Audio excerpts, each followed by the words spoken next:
Hello guys, hi, good morning. बहुत बहुत स्वागत आप सभी का 15th of May. Very warm welcome. आज के करंट अफेयर्स 10 मिनट में 10 खबरें। Let's get started. देखो जी, तो शुरू करते हैं। ये हैं आपके प्यारे प्यारे कमेंट्स। क्या बात है, पूछा गया था कि कौन है इस समय प्रेजेंट चीफ जस्टिस।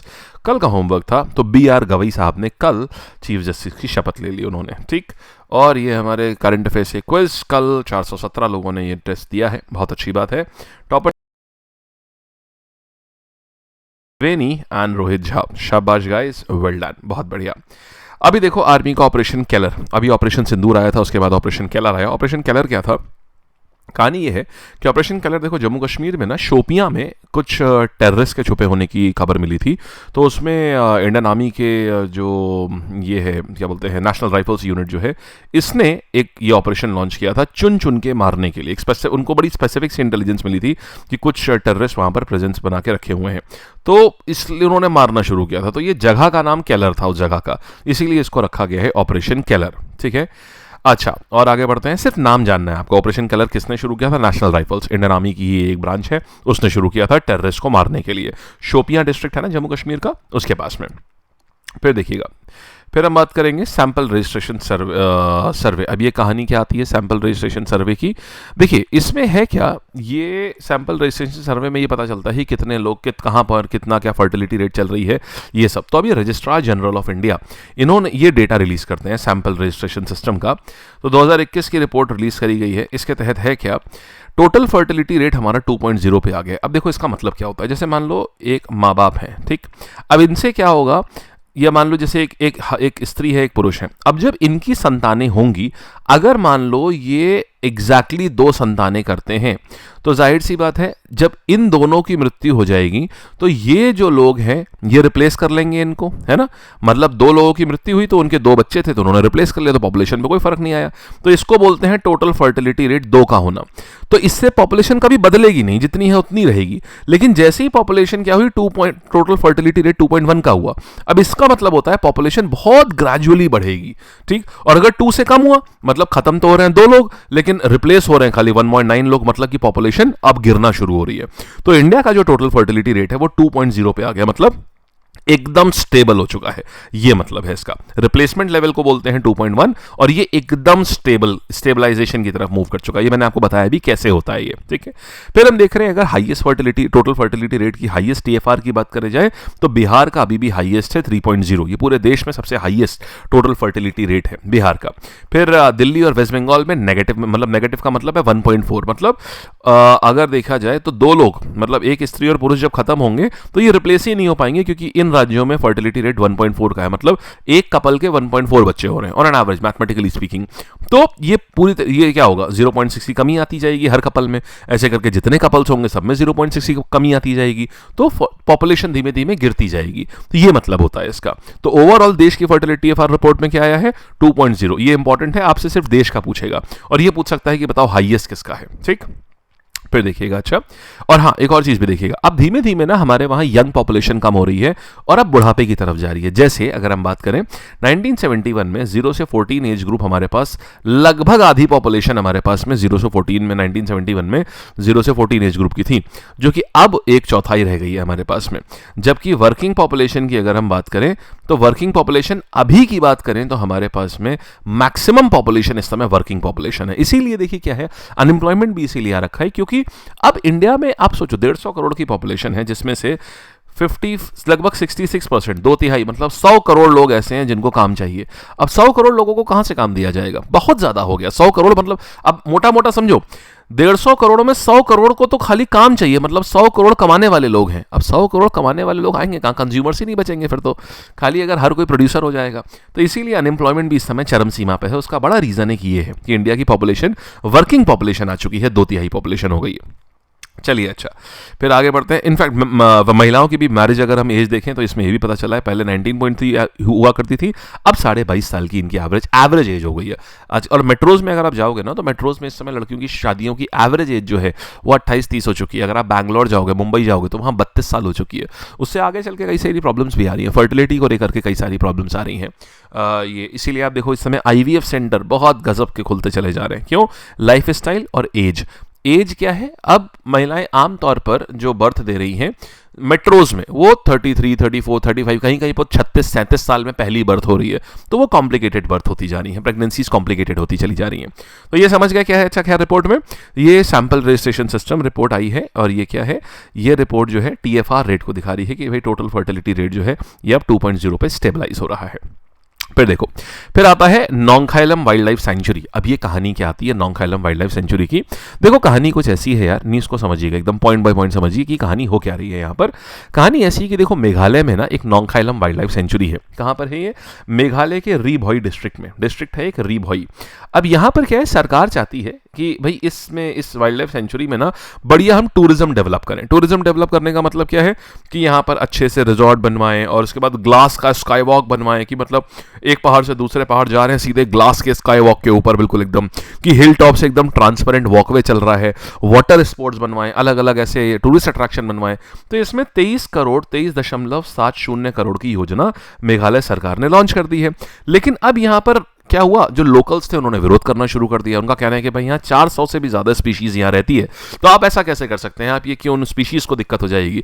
सरकार का कहना है कि नहीं भाई, हम तो ये इको टूरिज्म प्रमोट कर रहे हैं, हम तो इकोलॉजी का ध्यान रखते हुए हम लोग टूरिज्म को प्रमोट कर रहे हैं, इसलिए ये इस समय काफ़ी न्यूज़ में आ रखा है। अब जो भी चीज़ें वाइल्ड लाइफ सेंचुरीज वगैरह न्यूज़ में आती है ना, ये आपके एग्जाम के लिए ज़रूरी होती हैं। तो नोंगखायलम आपसे सिंपली पूछेगा नोंगखायलम वाइल्ड लाइफ सेंचुरी कहाँ पर है, आपसे कॉन्फ्लिक्ट नहीं पूछेगा, सीधे पूछेगा बताओ कहाँ पर है, आप बताओगे भाई ये री भोई डिस्ट्रिक्ट में है, मेघालय में। ठीक, आइएगा। फिर देखिए इंडियन ग्रे वुल्फ। अब ये क्या है, ये लगभग एक्सटिंक्शन पे आ गई है, इसकी तो संख्या बहुत ही कम हो गई है। जैसे समझना, अगर मैं बात करूं 2016 में, तो ये जो था इसके पता कितनी पॉपुलेशन थी, महाराष्ट्र की बात कर रहा हूं, 70 वुल्व्स हुआ करते थे। 2024 में जानते हैं कितने हैं इस समय? मात्र 6 बचे हैं बस। 8 साल में खाली 6 बचे हुए हैं। ये इंडियन ग्रे वुल्फ है, वो भी देख रहे हैं एकदम हड्डियां निकल आई हैं, एकदम सूख गया है एकदम बिल्कुल। क्यों घट रही है यार? ये ग्रासलैंड में, बेसिकली ये लोग ग्रासलैंड्स में रहते हैं, बहुत गहरे जंगल में नहीं, ग्रासलैंड्स में। अब ग्रासलैंड्स को इस समय बर्न किया जा रहा है, एग्रीकल्चर के लिए किसान जो है वो ग्रासलैंड्स को बर्न कर दे रहे हैं। अब जिस कारण से ये एग्रीकल्चर के लिए फार्म बना लेते हैं, तो अब ग्रासलैंड बचा नहीं, तो इनका हैबिटेट डिस्ट्रक्ट हो गया। दूसरा, इंडस्ट्रियलिस्ट जो है वो बड़ी बड़ी इंडस्ट्री बनाने के लिए पूरे पूरे बड़े लेवल पे ग्रासलैंड को क्लियर कर दिया, उससे प्रॉब्लम आ रही है। दूसरा क्या हो रहा है, अब देखिए, फिर हम लोग जो आजकल जा रहे हैं, हम लोग विंडमिल चाह रहे हैं, हम लोग बड़े बड़े सोलर फार्म चाह रहे हैं। अब ये बहुत बड़े एरिया में लगते हैं, इनके लिए भी क्या है, उठा के जंगल काट दो, ग्रासलैंड को पूरा हटा दो। तो इस चक्कर से ये एक बड़ा रीजन है महाराष्ट्र में इनके गिरने का। तो ये इस बार पूछेगा कि बताओ इंडियन ग्रे वुल्फ क्या है, कौन से स्केड्यूल में है। ये एक्सट्रीमली क्रिटिकल है, स्केड्यूल 1 में होगा। देखो स्केड्यूल 1 से लेकर स्केड्यूल 6 तक होता है। जैसे जैसे आप नीचे जाओगे डेंजर कम होता जाएगा। 1 मतलब एक्सट्रीमली डेंजर, एक्सट्रीमली क्रिटिकल, 2 मतलब उससे कम, 3 मतलब उससे कम, ऐसे होता है। ठीक है, तो ये क्या है, ये वैसे दुनिया IUCN की बात करें तो दुनिया में तो लीस्ट कंसर्न पे आता है, बट इंडिया में क्रिटिकली एंडेंजर्ड पे आता है ये। ठीक है, आइए। अच्छा, फिर देखिएगा भुवन रिभू। ये हैं भुवन रिभू, ये एक लॉयर हैं और देश के पहले लॉयर हैं जिनको वर्ल्ड लॉ कांग्रेस अवार्ड मिला है। अब ये क्या कहानी है समझिएगा। इनको वर्ल्ड लॉ कांग्रेस की तरफ से मेडल ऑफ ऑनर मिला है। मेडल ऑफ ऑनर, आज तक किसी भी इंडियन लॉयर को मेडल ऑफ ऑनर नहीं मिला वर्ल्ड लॉ कांग्रेस की तरफ से, इनको मिला है। क्यों? क्योंकि देखिए ये एक बहुत बड़े चाइल्ड राइट्स एक्टिविस्ट हैं। ये चिल्ड्रन राइट के लॉयर हैं और एक्टिविस्ट हैं, और पिछले 20 सालों में, पिछले 20 ईयर्स में बच्चों के लिए ये बहुत तगड़ा काम कर चुके हैं। इवन आपने कैलाश सत्यार्थी जी का नाम सुना हुआ, जिन्होंने नोबेल प्राइज जीता है। उनकी एक फाउंडेशन है बचपन बचाओ आंदोलन, उससे भी ये जुड़े हुए हैं, और बहुत सारी इन्होंने PIL वगैरह फाइल करी हुई हैं, जिस कारण से ये हमेशा नेशनल और इंटरनेशनल, हमेशा बच्चों के लिए इन्होंने जो काम किया उससे ये सुर्खियों में रहते हैं। तो भुवन रिभू पहले भारतीय बन गए हैं, पहले भारतीय वकील बन गए हैं जिनको ये अवार्ड मिला है। ये बात समझ आ गई आपको? अच्छा, अब आपको बताता हूँ ये अवार्ड कितना ज़रूरी है समझना। ये award world union of jurist देती है, और इसके पहले पता है किसको मिला है? नाम देखिएगा जरा, आप समझ आ जाएंगे। ओ भाई साहब, इतना इंपॉर्टेंट है ये। नेल्सन मंडेला, समझे? इसके बाद विंस्टन चर्चिल, ये 100% सवाल आएगा ये आपके एग्जाम में। विंस्टन चर्चिल को मिल चुका है। इसके बाद ये US सुप्रीम कोर्ट के जज थे, रूथ बेडर, ये थी रूथ बेडर, इनको मिल चुका है। तो ये इतने फेमस लोग हैं जिनको ये मिला है। अब इंडिया से इनको मिला है। कौन है ये? इनका नाम है भुवन रिभू। समझ गए आप? चलिए, अच्छी बात है। फिर आइएगा आगे। जस्टिस BR गवई, ये 52वें चीफ जस्टिस ऑफ इंडिया बन गए हैं। ये भारत के पहले फर्स्ट बुद्धिस्ट चीफ जस्टिस हैं। फर्स्ट बुद्धिस्ट चीफ जस्टिस हैं और second SC chief justice of India ये बने हैं 52nd। हालांकि कार्यकाल बहुत छोटा रहेगा, 6 महीने का ही इनका कार्यकाल रहेगा बस, फिर ये रिटायर हो जाएंगे। तो सेकंड दलित चीफ जस्टिस हैं और फर्स्ट बुद्धिस्ट चीफ जस्टिस हैं जस्टिस BR गवई। अब ये कौन बन गए हैं? 52nd chief justice of India बन चुके हैं। तो फर्स्ट कौन थे दलित? फर्स्ट थे जस्टिस KG बालकृष्णन, 2007 में आए थे वो। ठीक है। अच्छा, अगर इनकी बात करूं तो ये लॉयर थे पहले। देखो 1987 में ना ये बॉम्बे हाई कोर्ट में वकील के रूप में प्रैक्टिस कर रहे थे। 13 साल बाद आपको पता है जो जजेस बनते हैं वो लॉयर से ही कई बार जजेस बन जाते हैं, बहुत बार। इनफैक्ट आज आप अभी देखोगे ना सुप्रीम कोर्ट में जो भी लोग हैं, मेजॉरिटी जो जजेस हैं वो लॉयर से, वकील से ही जज बने हैं। तो सन 2000 में बॉम्बे हाई कोर्ट के जज नियुक्त करे गए। फिर 2019 में 19 साल बाद इनको सुप्रीम कोर्ट का जज बना दिया गया और अब ये क्या कर रहे हैं? अब ये सुप्रीम कोर्ट के चीफ जस्टिस, मतलब इंडिया के चीफ जस्टिस बन चुके हैं ये। ठीक है। महत्वपूर्ण फैसले कौन से? राम मंदिर वाले, बाबरी मस्जिद वाले केस में, आर्टिकल 370 वाले केस में, इन सब में ये रहे हैं ये। देन 2019 वाला जो राफेल डील पहुंची थी वहां पर, उन सब में रहे हैं ये। तो ये है BR गवई। नाम याद रखिएगा, प्रीलिम्स में खाली याद रखिए, मेंस तक बदल जाएंगे क्योंकि 6 ही महीने का कार्यकाल है, नवंबर में इनको फिर से बदलना है। तो 52वें चीफ जस्टिस हैं ये। फिर देखिएगा साइंटिस्ट सुब्बन्ना अयप्पा ही पास्ड अवे। अब ये साइंटिस्ट सिर्फ एक नाम देख लो, फेमस क्यों थे यार ये? सुब्बन्ना अयप्पा किस चीज़ के लिए फेमस है? बेसिकली ब्लू रिवॉल्यूशन आपने सुना है ना, जिसमें हमने फिशरीज को बढ़ावा दिया था, तो सुब्बन्ना अयप्पा उससे एसोसिएटेड थे और इनको पद्मश्री अभी हाल ही में मिला है। तो जो भी अगर किसी पुरानी अच्छी बड़ी चीज़ से एसोसिएटेड होता है और हाल ही में पद्मश्री मिलता है तो वो इंपॉर्टेंट हो जाता है। तो अभी हाल ही में बड़ी मिस्टीरियस सर्कमस्टेंसेज में इनकी डेड बॉडी मिली इनकी कावेरी नदी में, और तो इनका नाम क्या है? सुब्बन अयप्पा। किससे एसोसिएटेड है? ब्लू रिवॉल्यूशन से। आइए सवाल देखते हैं कैसे बनेंगे। सो ऑपरेशन केलर किससे एसोसिएटेड है? यार ये जाहिर सी बात है, मिलिट्री एक्शन अगेंस्ट टेररिस्ट, ये हो गया। फिर देखना टोटल फर्टिलिटी रेट इंडिया का सैंपल रजिस्ट्रेशन सिस्टम के हिसाब से क्या पहुंचा है, तो ये 2.0।